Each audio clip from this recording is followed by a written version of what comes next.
И снова здравствуйте! Если у вас есть изделие, но нет выкройки рукава, ее несложно построить. Подробно все про построение оката и втачивание рукава на примере уже были 2 видео на канале. Рекомендую их к просмотру.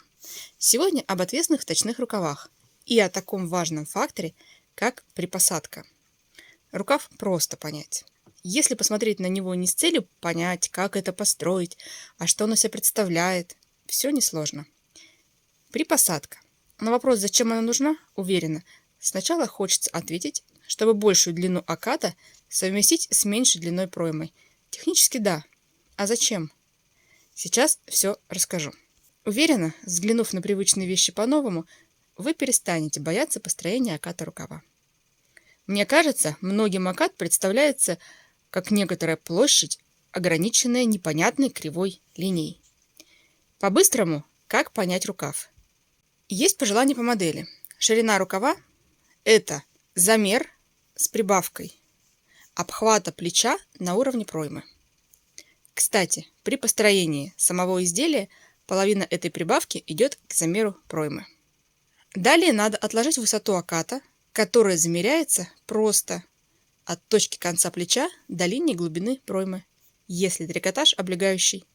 Если ткань на расстоянии от руки, то также сантиметром можно замерить увеличение линии.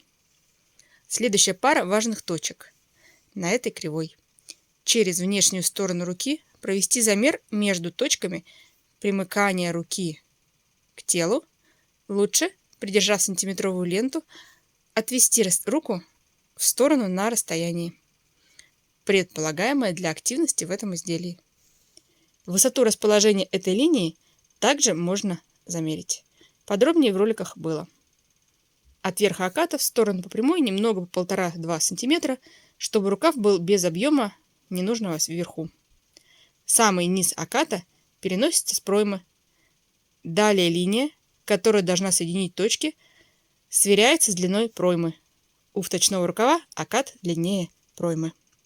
Вот это и есть наполнение оката. Именно так он закрывает плечо. Все логично, никаких секретов. Все замеры сняты не из воздуха и непонятных формул. Линия оката очень схожа с линией проймы по контуру. Там, где на пройме округлости или спрямленности, также и контур оката. Только линия оката чуть вытянутее для отвесного рукава. Это от того, что рукав шире проймы и выше. Вот тут и кроется припосадка. Пройма – это плоскость, как спил на дереве. А окат своей тканью покрывает объем руки.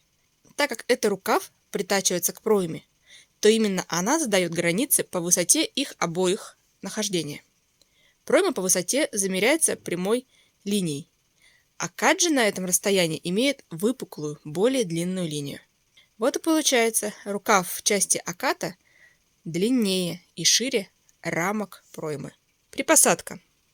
Одна деталь длиннее другой. Надо произвести соединение двух деталей одним швом с помощью стягивания края более длинной детали в мелкую сборку, чтобы приравнять ее по длине со срезом мелкой детали.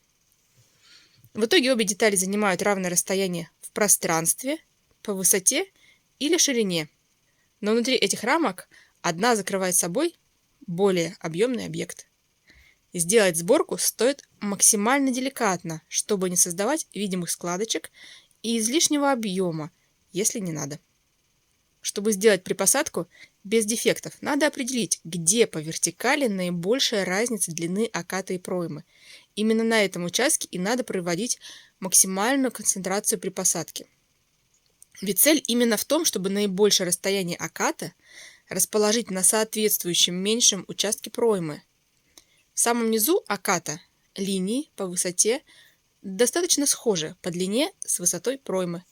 Потому и припосадку надо на всем участке производить не двигая ткань вверх-вниз, чтобы просто не было складочек, а сжимать параллельно, как гармошку. Обычная самая большая концентрация – это на уровне округлости плеча, вверху. Далее по уменьшению вниз. По ширине разницу рукава и проймы также надо осуществлять по этому принципу.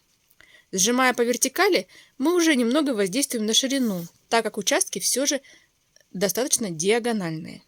Потому оставшуюся разницу понемногу надо произвести на переходе к горизонтали, но оставив самые крайние части нетронутыми. Под рукой же не нужен объем. Надо помнить о техническом аспекте. При сжимании линии одной длины перемещаются по диагонали.